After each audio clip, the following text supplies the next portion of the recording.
Je suis le docteur Safira, médecin spécialisé en santé sexuelle et bien-être. Aujourd'hui, nous commençons une série très importante autour d'une question que beaucoup d'hommes se posent, souvent en silence, parfois avec inquiétude. À quel âge le pénis arrête-t-il réellement de grandir? Ce sujet semble simple, mais il est entouré de beaucoup de fausses croyances, de comparaisons inutiles et d'angoisses profondes.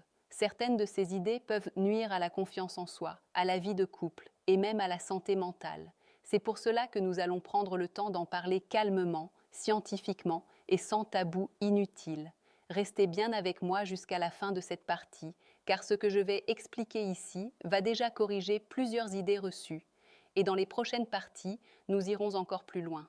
Avant de commencer, dites-moi en commentaire depuis quel pays vous me regardez et quelle est votre principale question ou inquiétude sur ce sujet. Je reviendrai sur certaines d'entre elles dans les prochaines vidéos. Première chose essentielle à comprendre, la croissance du pénis est liée au développement général du corps. Le pénis ne grandit pas de manière isolée. Il fait partie du développement global du corps masculin, qui est principalement influencé par les hormones, en particulier la testostérone. Chez l'enfant, le pénis est présent dès la naissance, mais il reste de petite taille pendant l'enfance. La véritable phase de croissance commence avec la puberté. C'est un point fondamental, car beaucoup de jeunes garçons s'inquiètent trop tôt, alors que leur corps n'a même pas encore commencé son développement hormonal complet.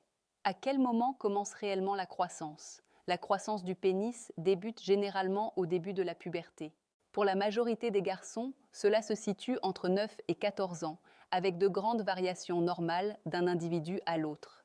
Certains commencent plus tôt, d'autres plus tard. Un début tardif n'est pas un problème en soi. En consultation, j'ai vu de nombreux adolescents très anxieux parce qu'ils se comparaient à leurs camarades. Or, la puberté n'évolue jamais au même rythme pour tout le monde. Anecdote clinique. Je me souviens d'un jeune patient de 16 ans, très inquiet, persuadé qu'il avait un retard définitif. Il évitait les vestiaires, se repliait sur lui-même et avait perdu toute confiance. Après un simple examen médical et une discussion approfondie, il est apparu que sa puberté avait simplement commencé plus tard. 2 ans plus tard, son développement était totalement dans la norme. Cette histoire est très fréquente. Le problème n'était pas son corps, mais la comparaison et l'angoisse. La phase de croissance active. Pendant la puberté, le pénis grandit progressivement, en longueur et en largeur. Cette croissance ne se fait pas en quelques mois, mais sur plusieurs années. En moyenne, la croissance la plus importante se produit entre 12 et 18 ans. Mais cela ne veut pas dire qu'elle s'arrête brutalement à 18 ans. Chez certains hommes, des changements légers peuvent encore se produire jusqu'à 20 ou 21 ans. À quel âge le pénis arrête-t-il de grandir? D'un point de vue médical, on considère que la croissance du pénis est généralement terminée entre 18 et 21 ans. C'est à ce moment-là que le développement hormonal se stabilise et que le corps atteint sa maturité. Il est très important de comprendre ceci. Après cette période, il n'y a plus de croissance naturelle significative du pénis. Cette réalité biologique est souvent mal acceptée, surtout à cause des promesses irréalistes que l'on peut voir ailleurs. Pourquoi ce sujet crée autant d'angoisse? Parce que le pénis est souvent associé, à tort, à la valeur personnelle, à la virilité ou à la capacité à satisfaire un partenaire. Ces croyances les sont culturellement construites et renforcées par des images irréalistes. En réalité, la taille du pénis n'est qu'un élément anatomique parmi d'autres et elle ne définit ni la masculinité ni la valeur d'un homme. Ce qu'il faut retenir, la croissance du pénis commence à la puberté. Elle se fait progressivement sur plusieurs années. Elle se termine généralement entre 18 et 21 ans. Les variations de rythme sont normales. Se comparer trop tôt ou trop souvent crée une anxiété inutile.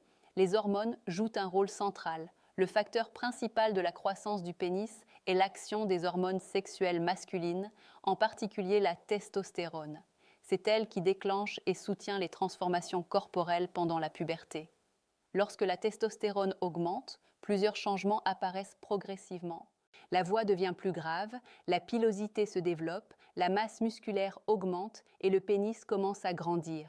Si la production hormonale est normale, la croissance se fait naturellement, sans intervention extérieure, quand la croissance semble lente ou différente. Il arrive que certains adolescents ou jeunes adultes aient l'impression que leur développement est plus lent que celui des autres. Cela peut être source d'inquiétude, Mais dans la majorité des cas, il s'agit simplement d'une variation normale du rythme de maturation. Il n'existe pas un calendrier unique valable pour tous. Deux personnes du même âge peuvent être à des stades très différents de développement sans que cela soit anormal. En consultation, je vois souvent des jeunes hommes persuadés qu'il y a un problème, alors que leur corps suit simplement son propre rythme. Anecdote clinique. Un jeune homme de 18 ans est venu me consulter, très inquiet, convaincu que son développement était bloqué. Il avait passé des heures à se comparer sur Internet et avait fini par perdre toute confiance. Après un bilan médical simple, il est apparu que son développement était parfaitement normal, mais légèrement plus tardif. Ce qui l'affectait le plus n'était pas son corps, mais l'anxiété créée par la comparaison constante. Quelques années plus tard, il m'a recontacté pour me dire que tout s'était équilibré naturellement. La génétique a une influence, mais elle n'explique pas tout. La génétique joue un rôle dans la morphologie générale, y compris dans les dimensions corporelles. Cependant, elle ne doit jamais être utilisée comme une fatalité ou une condamnation. Deux personnes d'une même famille peuvent présenter des différences notables. La génétique donne une tendance, pas une obligation, ce qui n'influence pas la croissance, contrairement aux croyances. Il est très important de déconstruire certaines idées reçues qui circulent encore beaucoup. Les exercices manuels n'augmentent pas la taille de façon durable. Les compléments non médicaux n'ont aucun effet prouvé. Les massages ne modifient pas la croissance naturelle. Les promesses de croissance après la fin de la puberté sont trompeuses. Ces méthodes entretiennent l'espoir, mais aussi la frustration. Pourquoi ces fausses promesses sont si séduisantes? Parce qu'elles s'adressent à une peur profonde, celle de ne pas être suffisant. Elles exploitent le manque d'information et la vulnérabilité émotionnelle. Dans ma pratique, j'ai vu des hommes perdre beaucoup d'argent, mais surtout beaucoup de confiance, en poursuivant des solutions qui n'avaient aucune base scientifique, ce qui est réellement normal. D'un point de vue médical, il existe une large plage de normalité. La diversité est la règle, pas l'exception. La majorité des hommes se situent dans des dimensions qui permettent une vie intime parfaitement satisfaisante, même si elles ne correspondent pas aux images idéalisées que l'on peut voir ailleurs. Il est essentiel de comprendre que la fonction, le confort et la communication comptent bien plus que les chiffres. Le rôle de l'estime de soi. L'inquiétude autour de la croissance du pénis est rarement uniquement physique. Elle est souvent liée à l'estime de soi, au regard des autres et à la peur du jugement. Plus une personne se focalise sur ce qu'elle croit être un défaut, plus cette focalisation prend de la place dans son esprit et affecte ses relations. Message essentiel, la croissance dépend principalement des hormones. Les rythmes varient naturellement. La génétique n'est pas une condamnation. Les solutions miracles n'existent pas.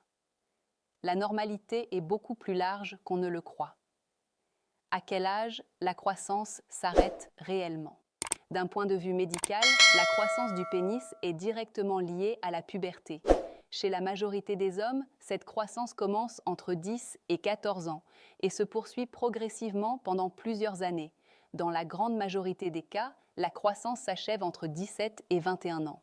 Chez certains hommes, elle peut se stabiliser un peu plus tôt, chez d'autres un peu plus tard, mais après le début de la vingtaine, il n'y a plus de croissance naturelle significative. Il est très important d'insister sur ce point. Après la fin de la puberté, le pénis ne continue pas à grandir naturellement. Pourquoi certains hommes pensent encore grandir après 20 ans? Cette impression est fréquente et s'explique par plusieurs facteurs. D'abord, le corps continue d'évoluer. La prise de confiance, la détente musculaire, la perte de graisse au niveau du bassin ou simplement une meilleure perception de son corps peuvent donner l'impression d'un changement. Ensuite, l'érection peut devenir plus ferme avec une meilleure hygiène de vie, moins de stress ou une meilleure santé générale. Cela ne signifie pas que la taille a augmenté, mais que la fonction s'est améliorée. Enfin, il y a un facteur psychologique majeur. Quand l'anxiété diminue, la perception du corps change. Anecdote clinique. Un homme de 26 ans est venu me consulter, persuadé que son pénis avait cessé de grandir trop tôt. Il se sentait frustré et pensait avoir raté quelque chose. En discutant, il est apparu qu'il avait traversé une période de stress intense pendant l'adolescence, suivie d'un manque de confiance durable. Son corps n'avait rien d'anormal. Ce qui lui manquait, C'était une réconciliation avec son image corporelle. Quelques mois plus tard, après un travail sur l'estime de soi et la compréhension de son fonctionnement, son discours avait complètement changé. Il n'avait pas changé physiquement, mais sa relation à lui-même était transformée. Ce qui compte après la croissance.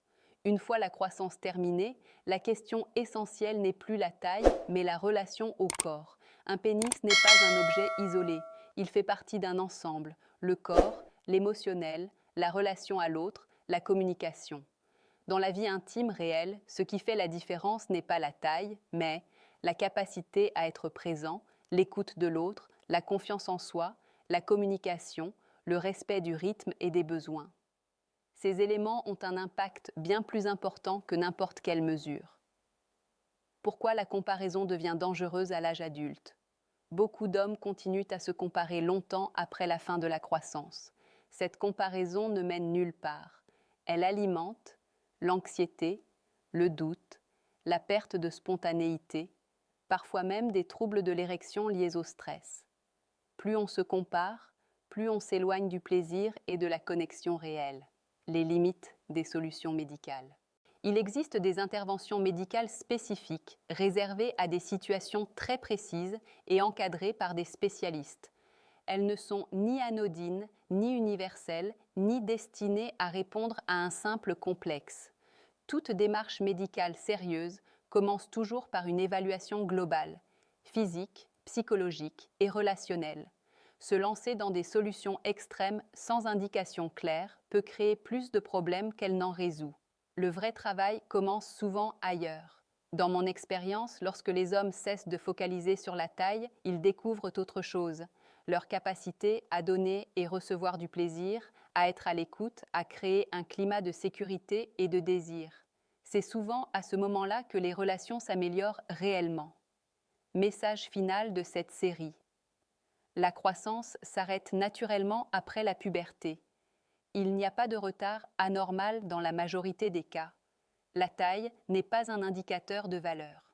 La confiance et la présence sont essentielles. La sexualité est une relation, pas une performance. Si vous avez suivi cette série jusqu'ici, c'est probablement que ce sujet vous touche de près. Sachez que vos questionnements sont légitimes et que vous n'êtes pas seul. Je vous invite à me dire en commentaire votre âge et votre principale interrogation actuelle. Je sélectionnerai certaines questions pour y répondre dans une prochaine vidéo. Abonnez-vous à la chaîne L'essence du bien-être. Activez la cloche de notification et continuez à avancer avec plus de connaissances, de calme et de respect envers vous-même. Nous avons terminé cette série, mais le travail sur la confiance et le bien-être, lui, continue.